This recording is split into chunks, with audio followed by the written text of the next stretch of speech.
Support for WUWM podcast comes from Hop Harvest and Vine and Good Harvest Market in Pewaukee, part of One Destination, combining farm-to-table dining, local craft beers, and organic groceries under one roof. More at goodharvestmarket.com.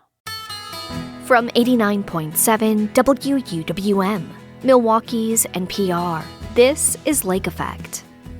I'm Joy Powers. Today we'll look at the health impacts the wildfire smoke can have on people in Wisconsin and what precautions to take. Then we'll explore how going hungry can impact children.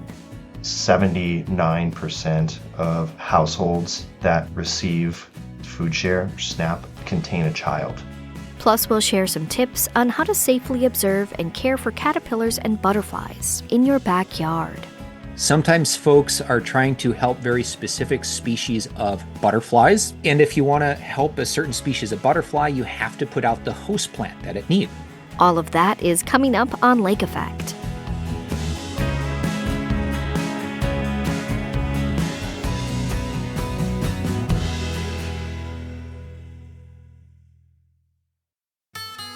This is Lake Effect from 89.7 WUWM.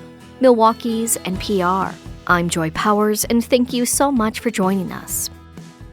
The air quality in Milwaukee reached historically hazardous levels last week, and while it's gotten better, there are still reasons to be cautious. Wildfires in Canada continue to burn across Ontario. Some health experts are advising people to stay vigilant, with the potential for more smoke spreading over the Midwest. Dr. Ben Weston is Milwaukee County's Chief Health Policy Advisor. He joins WUWM's Eddie Morales to talk about the effects of short and long-term exposure to wildfire smoke. We had such terrible air quality at the end of last week. I mean, we hit well over 500, which is just unprecedented numbers for our region. It's the highest we've ever recorded in this area, in the Milwaukee County area. And so I think that was so bad and so extreme that kind of anything feels better now. So for most folks, this is going to be all right. But for people who do have lung disease, who have asthma, or who have heart disease, this still may be weather that's going to strain their condition and make it worse. How can wildfire smoke cause health issues exactly? And is there a level of exposure, say over a certain period of time, that it's really important for people to be conscious of while they are outside? Yeah, so what happens when we have the wildfire smoke is we have these PM 2.5 we might have seen in the news or on the weather sites. And really what these are very small particulate matters that come in the smoke. And the problem is that when you breathe in, these are getting deep into your lungs, and they can cause irritation and inflammation inside your lungs. And when it does that, there's short-term as well as long-term consequences to that. So most of us are feeling the short-term consequences of that. And certainly last week, it didn't matter what physical condition or what health conditions you have. If you were outside for even 30 seconds, you'd feel that your lungs were starting to burn. You might feel like you need to cough. Things just felt a little more uncomfortable. You might also notice your eyes were burning, things like that. And when you have those extremes, it hits you really quickly. Now, most of us aren't necessarily going to feel it. We'll see that it's a little bit misty in the air or a little bit smoky in the air. You might smell it a little bit, but it's not going to affect, especially just walking around, our respiratory status as much. But for kids with really small airways, especially really young kids like babies, for older adults with more fragile airways, and certainly with people who have that lung disease, where even a little bit of inflammation in their airways is going to cause a big change, they're still going to feel it. But those are short-term effects. We also have the long-term effects. And over time, chronic exposure to levels of smoke like this can not only worsen some of those lung conditions, but can actually cause them. Now, thankfully, here in Wisconsin, it's pretty intermittent that we have this sort of smoke. And so it's not something that we're doing on a day-to-day basis. And so we don't worry as much about those chronic issues. But certainly in the short term, we do have lung issues that arise from the smoke. Yeah, and so what are the precautions that people can take both inside of their home or inside of a building, but also when people do step outside? And could you give specific recommendations on things like masks and air purifiers? Yeah, absolutely. So especially when the smoke levels are getting higher and you're starting to feel the effects of it, there are certain things you're going to want to do. So staying inside is the easy one, especially if you have air conditioning or an air purifier. Now, we know not everybody in our community has that, and so the situation is going to be different for different folks. But if you do, that's a pretty safe environment. If you keep the windows and doors closed, you're running your air conditioner, you have a good filter in that air conditioner, or you have an air purifier that's running, you're going to keep a lot of that particulate matter, a lot of that smoke out of your house. And the same thing goes for a car. Cars can actually be one of the safest places to be if you have the windows closed, you have your air conditioning on, and importantly, you have it on recirculate, that little picture of the car with the circular arrow that we really never use and maybe don't even know what that does. That recirculates the air rather than bringing in new fresh air from outside. And it's also a good time to check your cabin air filter to make sure that air filter in your car is actually filtering out some of this particulate matter. But some of us can't stay inside. People have to work outside, or they don't have a living environment that necessarily has that air conditioner, that air purifier, and you just have to be exposed to the air. Now, in those cases, you want to still try to minimize exposure. Sometimes that means going to public places where, like a mall or a library or a community center, where that air is filtered, especially to get out of the smoke. For others, it might mean a mask, especially people who are more sensitive to those high smoke conditions, or when the smoke just becomes so extreme, like we saw last week. We saw a lot of people wearing masks. Now, one of the important things about masks is it really has to be a high quality KN95 or N95 mask, and it has to be well fitting. The cloth masks, the simple surgical masks, those just aren't really going to do much of anything when the smoke is out. And really, the sign of that is you shouldn't be able to smell it, because if you're smelling it, those particulate matter is getting in. And so you want a well fitting N95 or KN95 mask where you can't even smell the smoke anymore, and then you know it's filtering effectively. How about when it comes to like furnace filters? Should people be doing anything outside of the regular maintenance for those during times like these? Yeah, it's a good question. So you can get HEPA filters or higher level. MERV is the measurement, so MERV 13 or higher. Those are going to be really effective of pulling these particles out of the air in your home. Now, if you're recirculating the air in your home and you keep up with your filter and it's not quite up to that level, it's still going to do a pretty good job, because a lot of that smoke isn't coming into your house if you have your windows and doors closed. So I wouldn't necessarily, if you have trouble affording it, I wouldn't run out and buy a HEPA filter. But certainly for people who are sensitive to smoke, or if you're just sensitive to other things, allergens in your house, maybe pet dander that you have in your house, things like that, it is a good investment because it is going to keep the air in your home quite a bit cleaner. And generally, you're going to want to change those twice a year. So maybe when you turn back the clock, or spring and fall, are good times to change the air filters in your furnaces to keep all that particulate matter, whether it's smoke or anything else that might bother your lungs, out of the air. If there's anything else that you'd like to talk about that maybe I didn't ask. Yeah, I mean, I think the last thing is whether it's smoke in the air, whether it's extreme heat, or in a few months, whether we're talking about extreme cold, just keeping in mind that not everybody has the same resources. And so reaching out to coworkers, to neighbors, to family in particular, and making sure people are okay. If you have an older member of your family who's more vulnerable, if you have somebody who doesn't have the same resources to stay warm or stay cold or whatever the case may be, reach out and see how you can help make sure they're doing okay.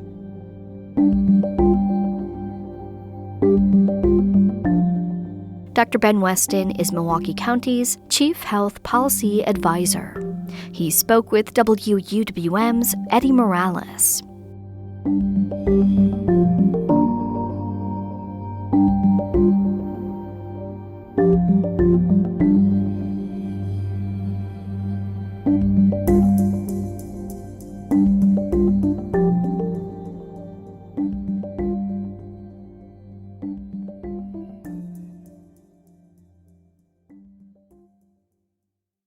We're all feeling the squeeze of higher prices right now. Milwaukee area food banks say they've seen a 50% increase in visitors in just the last 2 weeks. WUWM education reporter Catherine Kokel is joined by Matt King, the CEO of Hunger Task Force. He shares how hunger and food insecurity are impacting kids and families in Milwaukee. So I think people have an image in their mind when they think about what hunger looks like, kind of in a nondescript American city. But I want to ask, as someone who works in this space and works with people every single day facing hunger, what does hunger look like among children and teens and families in Milwaukee? Milwaukee can be a tough place to be a kid.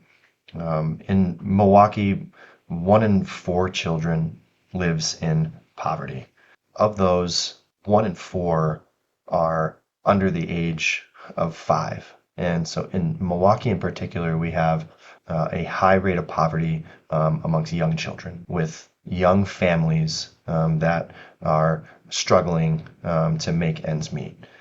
Right now, I just add that increased cost of living is putting tremendous strain and pressure on young families, and that's really cited as the number one driver of need and the number one driver of childhood hunger in our community. And just a few examples: the price of groceries, the price of energy, the average price of rent.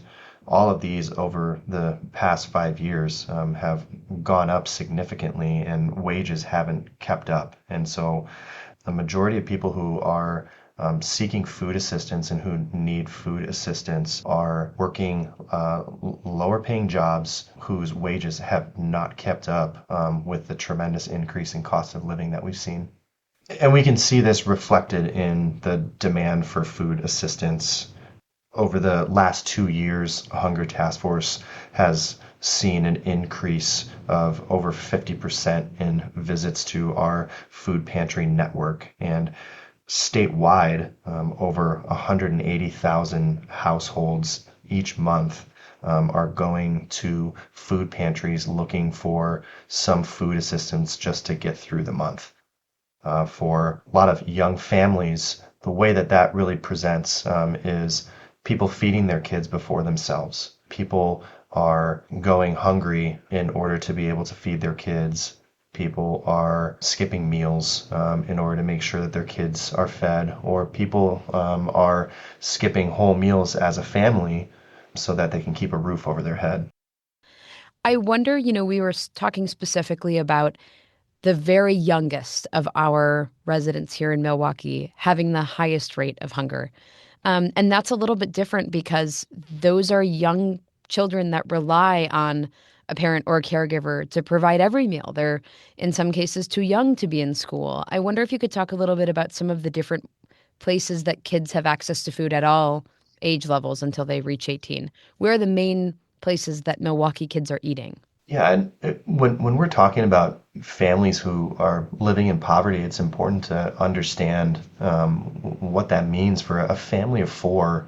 The poverty rate is $33,000, and so for a young family with a couple young kids, just as an example, trying to navigate rent, energy, transportation, even medical costs and other costs with $33,000 a year.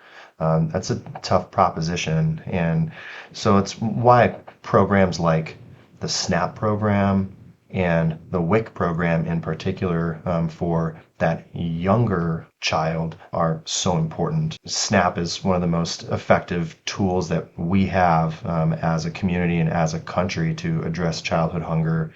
In Milwaukee specifically, nearly 270,000 children utilize SNAP, or what is known in Wisconsin as food share, on a monthly basis. Overall, 79% of households that receive food share, SNAP, contain a child. So the program really skews heavily towards making sure that families with children have some assistance to be able to shop at the grocery store. And what we know is that this program works. When SNAP is fully funded, visits to food pantries for food assistance dive.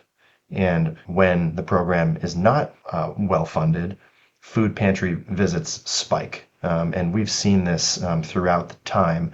The most recent example, the whole country saw this during the government shutdown in October and November of last year. In a matter of days of SNAP being paused, food pantry visits doubled and put tremendous strain on the emergency food assistance system. And it's not designed to absorb that kind of pressure. And the SNAP program, Food Share in Wisconsin, is a critical piece of making sure that kids get fed. Certainly. If you're just joining us, today we're hearing from Matt King, CEO of Hunger Task Force. Can you talk a little bit about what happens when a child is food insecure? Or, like, how does hunger impact their ability to learn, to do extracurriculars, to live a productive life? Mhm. Yeah, what we see is when kids don't have access to food, it has a direct correlation, to their ability to perform in school. So the school meal piece of that is really important. But we also see health issues arise, and the health issues in kids who are food insecure are disproportionate to those that do. And it's not just a matter of having access to meals, it's also the types of food that kids are eating. And in this economy, with the high cost of living, one of the hugest spikes that we've seen is in healthy foods. And so it's not just being able to access any food, it's being able to access healthy food. And as we all know, eating healthy is expensive. And simply it's a luxury that a lot of low-income families can't afford. And so they're just trying to access any calories they can get, which has additional health implications for kids in our community and across the country. What do you think people get wrong when they think about hunger in our community? Like I started this interview by saying, people have an idea of what this looks like. What do you think is the most common misconception about hunger in Milwaukee? Well, over 60% of people who are receiving emergency food assistance are employed, many of them working multiple jobs, just trying to make ends meet for their family. And a lot of young families are at this stage, they don't have the resources built up to be able to navigate the high cost of living. And so many of them are coming to emergency food assistance providers for the first time, really anxious, scared, and uncertain of how they're going to be able to provide for their kids.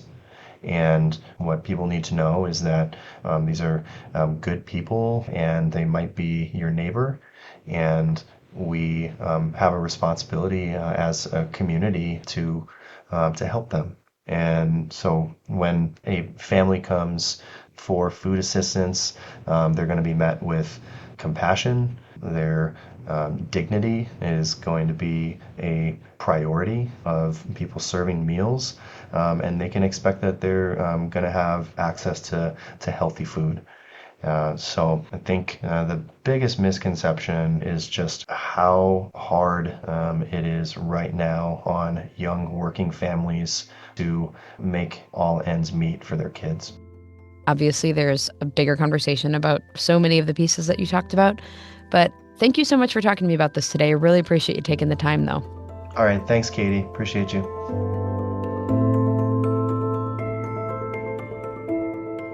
Matt King is the CEO of Hunger Task Force. He spoke with WUWM education reporter Catherine Kokel. Have you spotted a monarch or black swallowtail butterfly this summer? In about 20 minutes, we'll tell you how you can observe and support caterpillars and butterflies. But first, we'll hear a family's immigration story to the U.S. from a voice that may be familiar to WUWM listeners. That's coming up on Lake Effect on 89.7 WUWM, Milwaukee's NPR.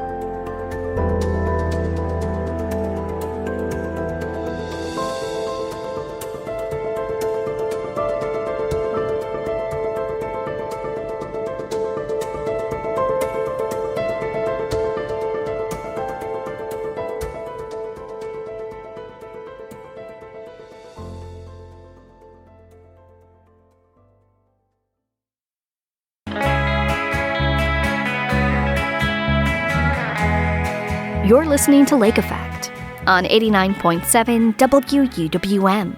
I'm Joy Powers. This year, the country celebrated its 250th birthday. WUWM's Status Pending podcast is marking the occasion by looking back at U.S. immigration history at critical times. Today, we're looking back to 100 years ago. WUWM's Jimmy Gutierrez shares this story about our country's and his family's history. Okay, a couple things. Mm-hmm. Do you happen to have the naturalization card? Did you have that on your phone still? Okay. I have it right here. You have the actual card? I printed it out. This is my dad, Michael Gutierrez.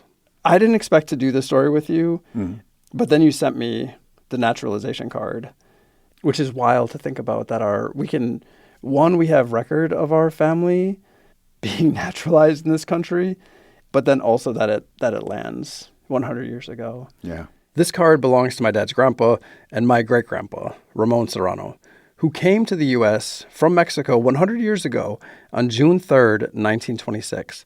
This card is basically proof of citizenship for immigrants, foreign nationals, and it includes a bunch of personal information. The first thing that always hits me is that our color is considered white. And Ramon, being indigenous, I'm saying this, I'm probably saying this incorrectly, but it was the Chichimeca tribe. Back then in that area, vicinity of Irapuato in the state of Guanajuato, because he was dark. He was very, very dark. Mm-hmm. We could do a whole episode on this, but basically, citizenship at the time was reserved for white folks or those of African descent.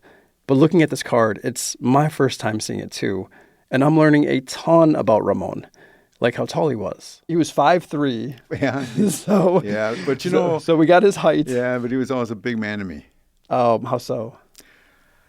His tenderness taught not just me, but my cousins, to Grandma, my mom, and his sons, and his other 2 daughters. And also when he would come, when he was working for the Chicago Northwestern Railroad, he was driving a maintenance car, and he'd toot the horn when he knew I was home. And he had a special toot. It was 2 short, 1 long, 1 short. Wait, what did that sound like? Toot, toot, toot, toot. And I would run out of the house. And so it was a hill that I'd have to climb up to get onto the tracks. So I'm always looking up, here I come, you know. I never knew he was 5'3" until I saw this. This card helped fill in a lot of questions I had about my family and our migration journey, where they lived in Mexico, and the exact date and location where Ramon crossed into the U.S. Some of these cities didn't exist until after the border was established. They exist because the border was established. This is Dr. Carolina Monsiváis. She's an assistant professor at the University of Texas, Rio Grande Valley, and she studied the borderlands around the time that my great-grandfather immigrated, and the port of entry he came in through in Laredo. Laredo is actually from the late 18th century. That's an old Texas city. And Nuevo Laredo was something that emerged after 1848 as a way to be that counterpart. Some quick and incomplete history. The border was formally established with the 1848 Treaty of Guadalupe Hidalgo after the Mexican-American War. And this border, this imaginary line, a line that people used to freely cross back and forth, soon became violent. A way to deter people from coming into the land that had always been theirs. There were different ports of entry that were also very tied into the eugenics movement. And so they were also focused on this idea of people being disease-ridden. So there are certain ports of entry in like El Paso and Juarez, for instance, that established what they call disinfection centers. So people had to come into these centers more often than not stripped down. They were often sprayed, deloused with chemicals, and their clothes were put through ovens. This dousing wasn't happening by doctors, but border enforcement agents. And this is about the time that my great-grandfather Ramon enters the U.S.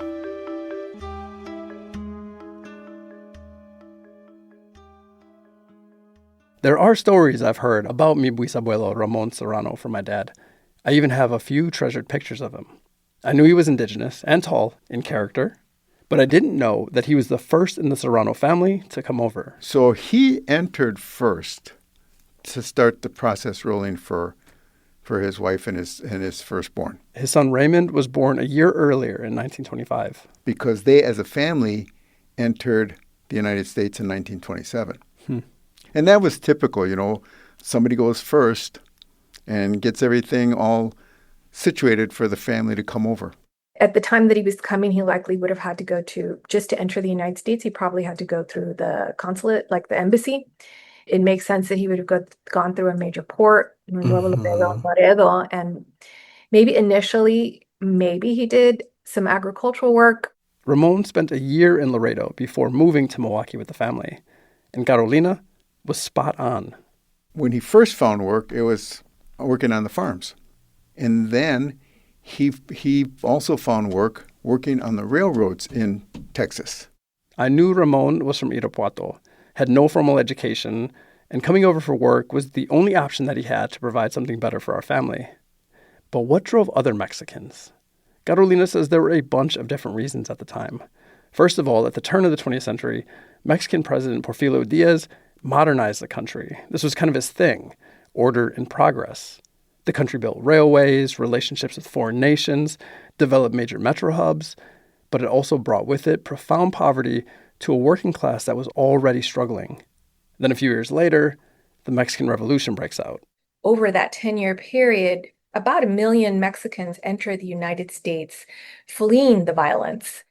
The flip side to that, though, is that industrialists and growers become heavily dependent on Mexican labor, and they want that labor to continue coming into the United States. They wanted that labor so much so, they sent recruiters into Mexico, possibly Irapuato, possibly with promises to my great-grandfather Ramon. Enganchadores is what they call them, that went into central Mexico looking for workers. So that could have been something that somebody just came and he was recruited to come work in the United States. That's a possibility. While politicians had a real problem with this boom in immigration, which we're getting to, I promise, the capitalists and industrialists loved Mexican labor. And some of the arguments that they make is that Mexicans are better suited for this work because they're hard workers, they're humble, they're low to the ground. Of course, none of this is scientifically based. These are just things that they said at the time. Wait, low to the ground? Low to the ground, compliant, so they're used to backbreaking work.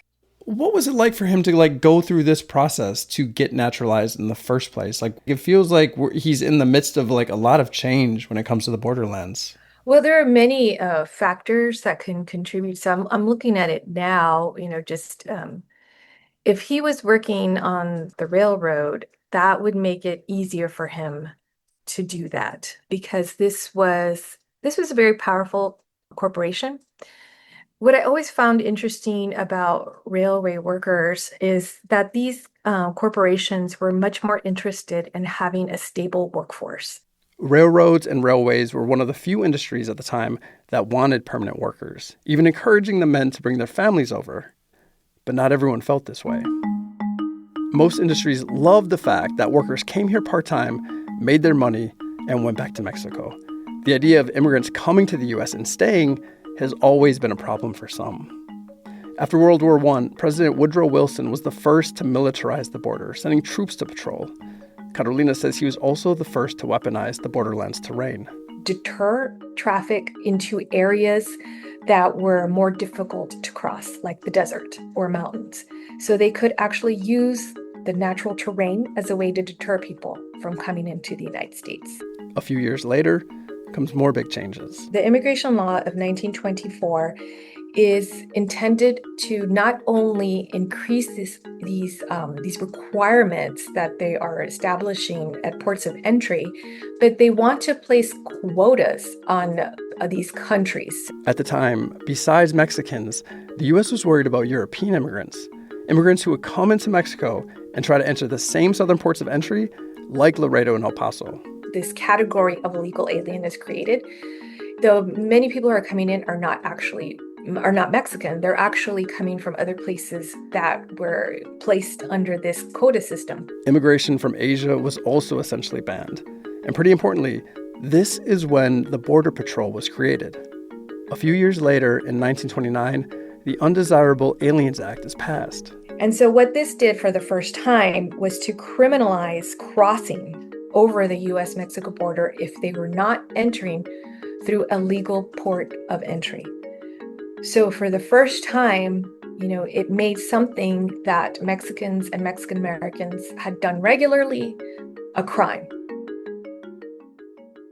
When it comes to labor, there's always been this push and pull of being dependent on immigrant labor while also criminalizing certain types of immigration. But 100 years ago, the country was up to its knees with think tanks, politicians, and media peddling narratives about immigration that we're really familiar with today.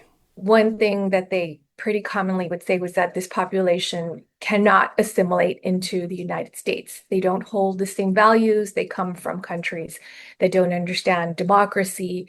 Maybe they're radicals. It's such a common argument that we still hear today. Right. You'll like this part then because they are also more prone to violence. Mm-hmm. And they commit more crimes. They're disease-ridden, and they take jobs from Americans. Not everyone made it across like my great-grandfather Ramon. And if they did, they might not have been able to stay. Carolina studies the border and its arrest records. Tons of people were detained at this time. Others, like we heard, were subjected to chemical baths. The border, this very new, invisible line, was now filled not just with potential, but with consequences. You know, it's hard enough to find these histories when we think about what is U.S. history. And, you know, we're not talking about the 1600s or 1776. We're talking 100 years ago. It's so hard to find these histories and these stories of immigration, not just from the U.S., but even in our own families. And I just wanted to ask you, what can we learn about ourselves by like digging into this history and understanding this history? Well, it is a very U.S. story. It is a story of the history of the United States, and it's very often omitted from the overall history of the country. And what that does is omit, millions of people who helped build this country. So not just the Southwest, although I would say Mexicans and Mexican Americans had a great part in building much of the Southwest, but also many of the industries in the United States. What do you remember about your grandpa, not as a grandpa, but as a man? Well respected by the community, by the Mexican community. I don't recall anyone not calling him Don Ramon, both men and women. Part of it was I know, that he came to work here in Milwaukee as a laborer for Chicago Northwestern. This guy with no formal education, very poor English, he worked his way up to assistant foreman in one of the biggest railroads in the United States. Then he not only owned his own home, he was able to purchase, and with no loan, a duplex, so he had additional income coming in from families who lived above them. Was that on that was on 8th Street. Okay, Yeah. 8th and Washington. Yeah. My dad told me about the mutual aid that existed in Milwaukee at the time. The way Don and Ramon helped folks pay their rent if they were short, or buy groceries. It was the same way that he was taken care of when he first got to Milwaukee with his wife Augustina and their son Raymond. The Mexican community was a true community. And it doesn't matter if let's say your name is Lopez and I'm a Gutierrez, right? And I've just known you for maybe not even a year, and I find out that, you're short of cash, you're short of... Can't pay your rent. Right, maybe getting right. put out with your family. Right. Then I'm going to help you. And he helped a lot of people. Don Ramon. Don Ramon. How do you think his life and who he was as an immigrant impacted you? Oh, it instilled in me a sense of pride of being a Mexican American. Both grandfathers, both your great-grandfathers, were hard workers. And although they were domestic housewives, both your great-grandmothers were hard workers. And then again, Grandma Gutierrez, my mom, your grandma, she was like a trailblazer as far as a woman working in the late 50s and the 60s, having her own job. She was working in high school. Yeah, she was working in high school. She lied about her age to get those jobs. Yeah. So, and then I saw, my dad, your grandpa, first a tannery, then a body shop. He was never without employment. I figured, I got an obligation here. Although my name is Gutierrez, half of me is Serrano, right? When I finally grew up and stopped being a clown, it made me realize, hey, I've got an obligation to continue the tradition of both sides of the families. Not to sound corny, but to do the best that I can and even go above and beyond. And I see you doing that too. I do think about this sometimes, especially with like this podcast and the show and stories like this. I'm like would Grandpa and Grandma be proud of me? Oh, I know they would. You know? I know Like, they would they hear something like this and be happy that we're like expanding these conversations about immigration or our family history? Because our family history is the American story. Right. Like, this is... You don't know this, but what makes me so proud of you is that you're the voice that not Ramon or Agustina Serrano or Juan or Francis Gutierrez had. You're their voice. Yeah, I don't think I'm ready to think about that. That's the truth. I think that's almost too much for me. I think that we also need to remember that in our own homes, we do have histories that we can ourselves uncover, whether that's in photographs or, old home movies, things like that. And when we begin to piece those lives together, we're also piecing the history of this country together. And I think that that's really important overall for all of us to see and understand.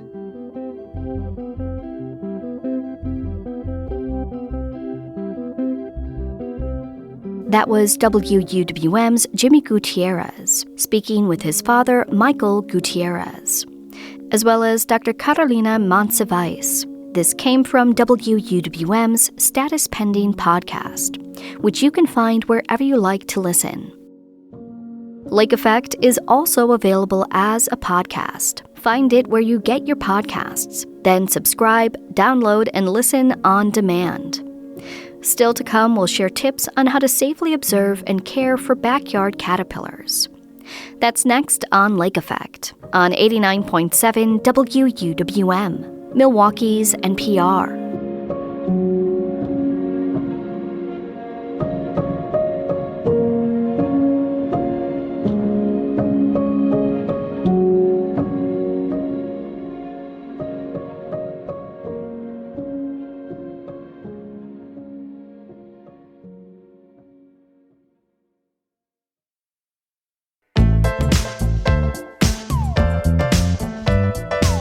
This is Lake Effect on 89.7 WUWM. I'm Joy Powers.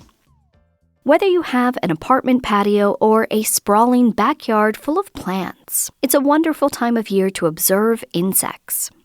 While some might be unwelcome guests in your green space, some, like caterpillars and butterflies, can bring joy to any backyard. PJ Leash is an extension entomologist at UW-Madison. He joins Lake Effect's Becky Mortensen to talk about the caterpillars and butterflies you might be seeing this time of year and how you can help support them. So to start, PJ, I'm just going to share a story. Earlier this summer, I found a tiny caterpillar on my dill plant in my backyard. It looked a little bit like a worm when I first noticed it, and I was able to determine that it was a black swallowtail caterpillar. And I watched this little guy for about 2 weeks, and I was really enjoying watching him grow and change, and I was really looking forward to seeing him eventually become a butterfly. But unfortunately, he did not make it. But I want to help others who may be seeing caterpillars in their backyard learn how to safely observe and care for them. So, my first question for you is about identification.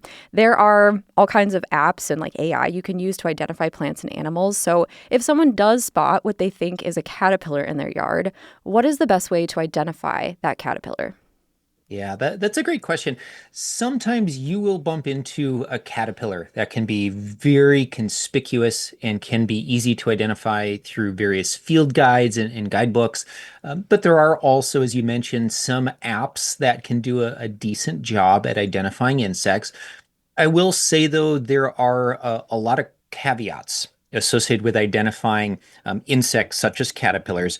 The first is that the field guides tend to show the common species. And so again, if you bump into something that is uncommon or rare, it's probably going to be a lot harder to find a picture of that. And along that same thread, the smartphone apps, they're going to be based on a data set that they have learned from of photographs, and they only know what they've been trained on. And so if you bump into either an uncommon or rare species that the app hasn't seen or encountered before. It probably will not be able to identify that. So again, there are resources. There's a website called iNaturalist, which has a smartphone app called Seek that I use. It's fun to play with. But I will say, as a cautionary tale, I do see that app make errors quite regularly, especially with insects that are relatively small. So you do have to kind of take that with a grain of salt. Some additional clues that I look at if I'm working towards a diagnosis for something. And full disclosure, as an entomologist, my main job is to run a diagnostic lab to identify insects. I've been doing this for well over a decade. And so not only do I look at maybe what an app says or what field guides are suggesting as an ID, but I make sure to cross-check additional clues. What is the host plant, for example? Because many caterpillars are very host plant specific, or in a nutshell, they're picky eaters. You'll find them on your dill, but you won't find them feeding on an oak tree. Also, things like the time of the year. Is it spring? Is it late summer or fall? And check details like that to help confirm the identity of the caterpillar that you're seeing. So, once you've spotted and identified a caterpillar, what are some of the best practices for how to observe them and maybe create the best environment possible for them to hopefully eventually become a butterfly? Yeah. And I guess just to set the stage a little bit. So in Wisconsin, we have somewhere in the ballpark of around 20,000 different insect species. We don't have an exact count, and that number does kind of inch upwards over time as new things are found in the state. So 20,000 or so insect species overall known from Wisconsin. Of those, we may have several thousand that are members of the order Lepidoptera. These are the moths and butterflies, and in Wisconsin as a whole, we've got maybe 100 or more species of butterflies, but the vast majority of members of that group are moths, essentially. And evolutionarily speaking, butterflies are basically highly evolved day-flying moths. That's just a minor side note. But point I want to make is if you bump into a caterpillar, most likely it'll be turning into a moth of some kind. And I do want to point out there's no dichotomy. It's not like moths are bad, butterflies are good. Adults of both can do pollination. The larvae of both, they have to feed on plants essentially to develop. And so a couple of thoughts. If you find one caterpillar and you're particularly interested in it, it can make sense to maybe bring that indoors in a container if you wish. You will have to provide it with fresh food from the host plant that it was found on. Again, being picky eaters, if you completely change host plants from dill to an oak leaf, for example, it's probably not going to survive. Actually, most likely not going to survive. Even if you have a caterpillar species that has some wiggle room in terms of what it'll feed on, usually once they start feeding on a particular plant, that's what they just kind of get used to eating. And so we want to give them that. They will generally get their moisture that they need from the plant foliage that they feed on. Another option would be to either leave them in place on the plants, let them do their natural thing out in nature so they can be exposed to the environmental cues, sunset times, and things like that. If you are concerned about them, possibly falling prey to a predator or parasite outdoors, another consideration would be to get like a mesh bag or mesh sleeve that could be placed over part of the plant and kind of tied off. That way it has some protection. So predators and parasites are less likely to get in and be able to attack it. And you can still rear it and observe it out in its natural setting on its host plant that you spotted it on. And you mentioned earlier the different phases. So, what can people expect to see while observing a backyard caterpillar? What kind of things should people look for as time goes on?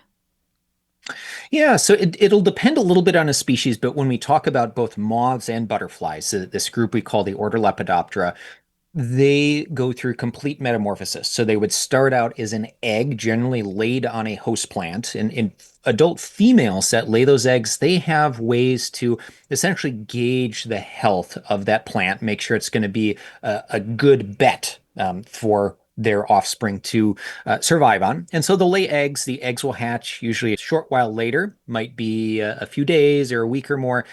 Out of the egg, you'd get your very small caterpillar, which initially might be a millimeter or a couple of millimeters long. So we're talking like a tenth of an inch. And then they will go through these developmental substages as caterpillars or larvae, and they get progressively bigger and bigger. Now, throughout this larval phase, they are feeding, they are growing and developing.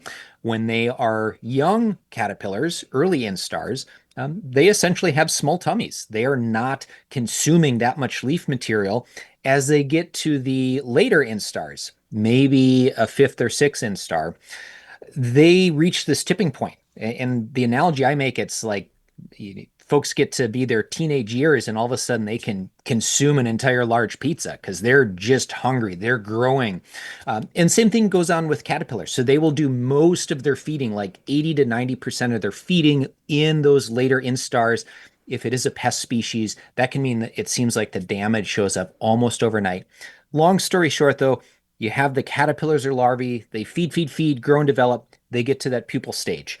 Depending on the species, if it's a butterfly, we call the pupal stage a chrysalis. Those are usually in exposed locations, often on the plant or in the nearby surrounding areas. If it is a moth, it may form a cocoon on the plant or in the nearby area. Many moth species will actually go down to the soil, burrow into the soil a little bit to pupate. It's a little bit more protected there. And then after the pupal stage, we would get the adult moth or butterfly emerging. And the exact minute details of that are going to vary from species to species. Okay, good to know. If there are others like me who want to attract caterpillars to their yard, what are some of the best ways to do that? Yeah, so one of the best approaches is to put out the particular plants that those caterpillars need to feed on to go about and complete their life cycle. And we talked about this a little bit earlier, but as an example, if you want to help monarch caterpillars, you're going to need to have some milkweed in your yard for those caterpillars to feed on. If you don't have milkweed, well, you just don't have the food that the caterpillars need. And along those lines, there's this whole concept of butterfly gardening. Sometimes folks are trying to help very specific species of butterflies. You could do the same thing for moths as well. And if you want to help a certain species of butterfly, you have to put out the host plant that it needs. So at the beginning of the show, you mentioned the black swallowtail caterpillars, which can pop up on dill and related plants from the carrot family. And so again, if you want those around, you're going to need to plant the dill or other plants from that group. And so that's one suggestion, is to hop online, dig into books on butterfly gardening. And if there's a certain species you're really interested in or you want to help, you're going to have to incorporate some of the necessary plants for the caterpillars. Another approach would be to not necessarily specifically help the caterpillars, but if you put out a wide range of nectar plants, you may be providing resources for the adults. That's one thing you could do. In general, the greater the plant diversity you have in your yard, you're simply offering more items on the buffet, so to speak. And so if you have those picky eaters, but you have their host plant, that is going to increase the chances that they show up and an adult female lays eggs on those particular plants. So again, having a diversity of plants in your yard can be one of the simplest things that you can do. We also have had some shifts over time, because for a long time, our way of thinking was we need to put out things like native perennial flowers to help out some of these insects that are out there, be it caterpillars or other insects. But our thoughts on this are changing a little bit. There has been some research by Dr. Doug Tallamy and colleagues. They surveyed the literature for host plant records of caterpillars and host plants, and they basically found that for this long list of caterpillar species, there were certain types of plants that give you the most bang for your buck. And what I mean for that is, if you put in some of these keystone plants, you can support potentially hundreds of different caterpillar species with one plant. Now, that's doesn't mean they're necessarily going to show up, but at least you have the food for them. And it turns out that on that host plant list, the number one type of plant that was out there to help or at least serve as a potential food source for caterpillars was oak trees. Oaks had the longest list of caterpillars that were known to be associated with it. There are some plants out there that support few, if any, caterpillars, and then oaks were the champion in that regard. And so, with that said, if you are really trying to help caterpillars as a whole, having something like an oak tree, an aspen tree, a willow tree can provide a lot of resources for a lot of species out there. They might not be as catchy and pretty as some of our flowering plants, but they're offering what those insects need. Well, PJ, this has been incredibly helpful, and I really appreciate you sharing all of this information. Thank you so much for joining me on Lake Effect. Yeah, Becky, thanks for having me. It was a pleasure.